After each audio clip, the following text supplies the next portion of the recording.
When people think Disney movies, they typically imagine specific sights and sounds. And the epitome of all things Disney is the 1970s Aristocats. Why? Well, if you hate those YouTubers that stretch out some claim for 15 minutes while they go over their entire life story, here you go. First, it's important to point out that I'm not saying that Aristocats is the best Disney film ever made. I'm saying that when you take all the qualities of classic Disney films, Aristocats embodies them the best. It's almost like the mean of all the other Disney films. So, not the best, just the best example of that trademark Disney magic. And to prove that, we're going to look at what qualities make a Disney movie, and how Aristocats have those qualities. Second, I want to acknowledge how so many legendary Disney figures worked on Aristocats. And this is important because it's these very figures who crafted the image of what Disney films look like. The Mouse's empire would not exist if it weren't for these talented folks. While Disney today is known for featuring diverse cultures, classic Disney, not so much. So Aristocats takes place in what we would consider classical France, and this classic European setting is something we've seen time and time again from early Disney films. And that's because it was familiar and nostalgic for the original audiences. Then we'll briefly cover how the film has talking animals. Next, we'll talk about how the Sherman Brothers have a few songs in the film, and this sort of goes back to the Olde Gaurd, but with how important music is to Disney's identity, it's important to give it a shout out. And then we're gonna spend a good chunk of time just gushing over the art and animation. And for this, a picture's worth 1,000 words. If you just scan through the Aristocats, you'll quickly see how each frame is a work of art.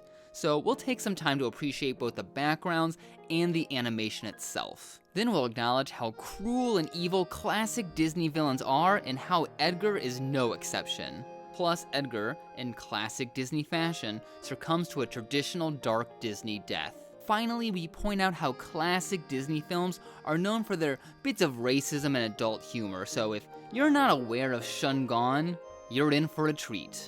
Now you're free to watch whatever brain rot is next.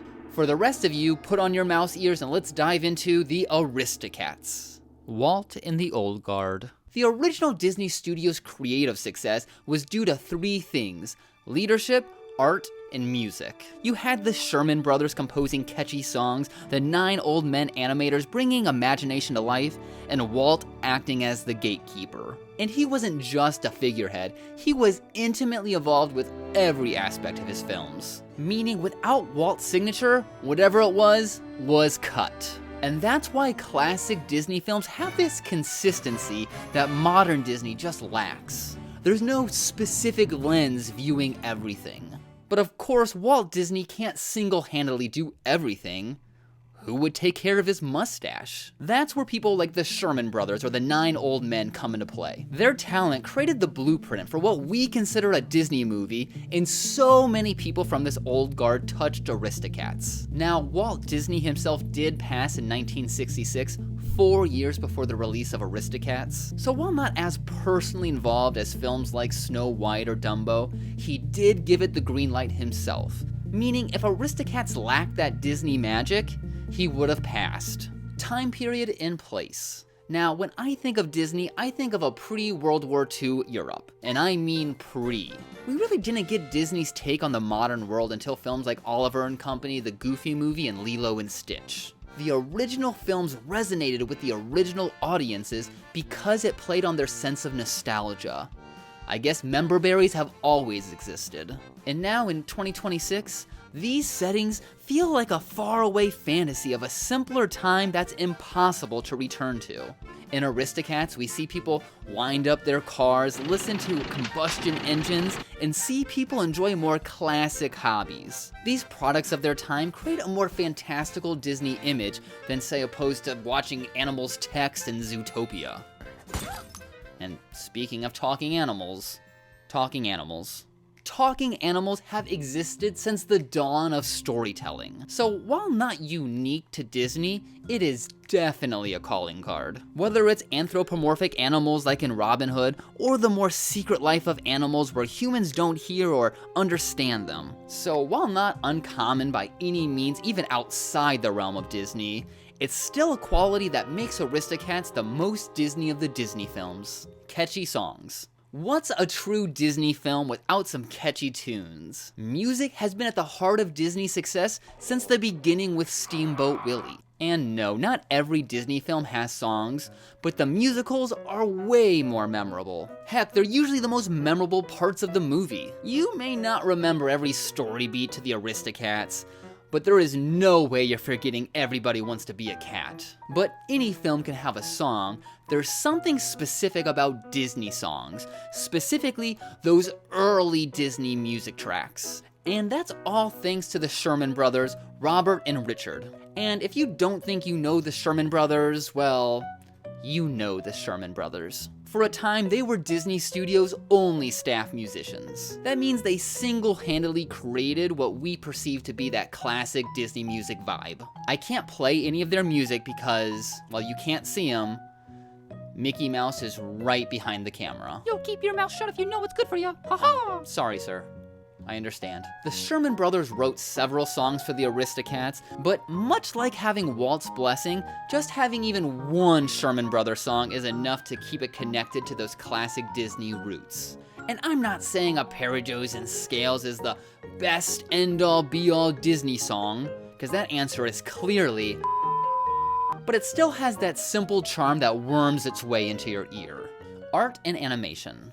But let's be real, Disney's signature feature is its art and animation. I mean, what could be more important than art and animation in a Disney film? And the art direction and execution of Aristocats might be some of the most charming ever. To understand my love, we have to break it down into two categories, the backgrounds and the animation itself. For the backgrounds, the combination of watercolor and gouache mixed with ink is the perfect blend of chaotic order that's not only fun to look at, but also complements the animation perfectly.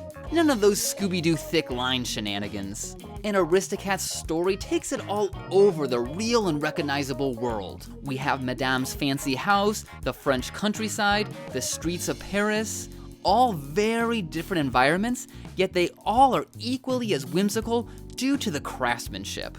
I could stare at each background for hours. In fact, let's take just 10 seconds to stop and enjoy one.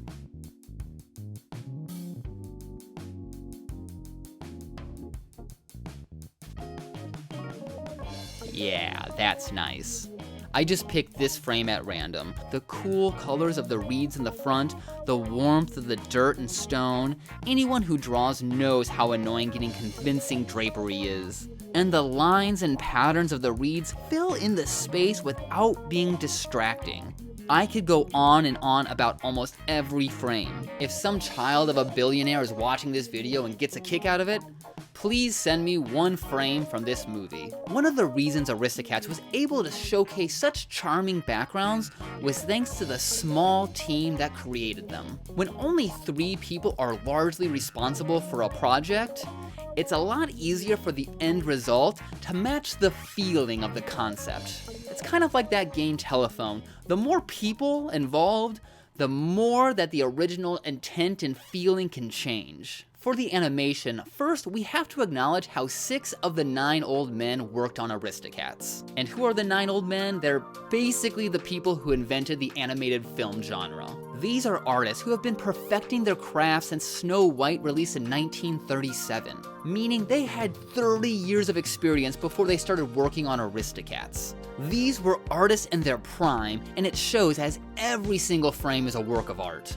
And by the 1970s, animators were able to take advantage of the Xerox animation process. This allowed the animators' original drawings themselves to be used in the final picture. For all Disney films before 101 Dalmatians, an animator would draw the picture, but those individual drawings would need to be traced onto transparent cells with ink and then painted. The old method had a lot of downsides such as time and cost. But most importantly, it loses some of the original artist's intentions. Sure, the inker had a pretty detailed blueprint, but they were still just interpreting someone else's work. And the devil is in the details. It's the hundreds to thousands invisible choices that give the animations in Aristocats that extra sense of liveliness compared to older works like Cinderella or Peter Pan. These older works aren't bad, It's just with the Xerox animation process, the head animator's own work was directly used opposed to the work of some anonymous inker. And in this fine art environment,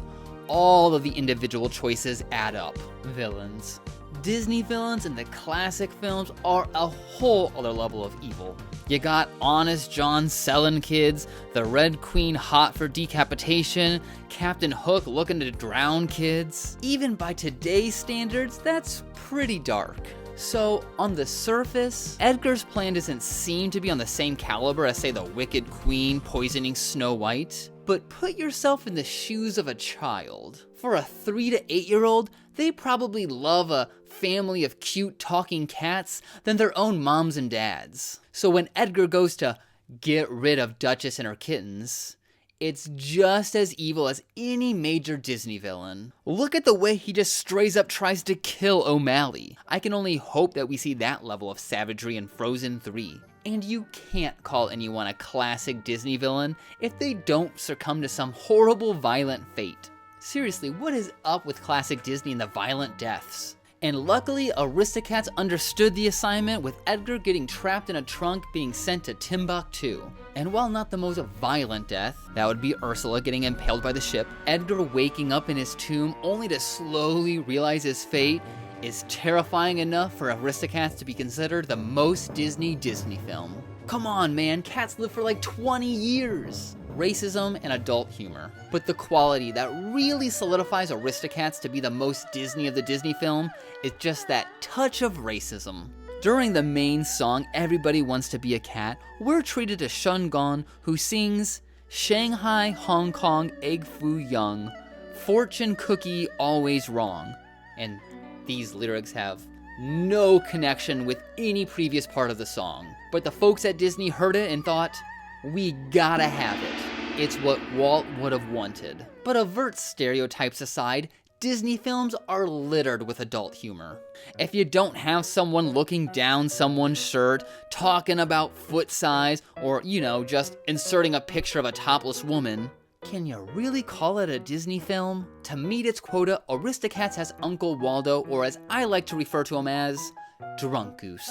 Kids may be the target demographic, but without slosh waterfowl or talk of swingers, adults would tune out and Aristocats wouldn't be the classic that it is today. And it's important for me to stress that Aristocats is not like the end-all be-all for all of these qualities. Instead, when you add everything together, the beautiful art and animation, the setting, the tropes, and add in the many legendary Disney figures who had a hand in creating it, you see why this film is so special. Is it the most memorable? No, but it for sure embodies that trademark Disney magic and spirit. This is The Other Mouse, and I'll see you at the castle.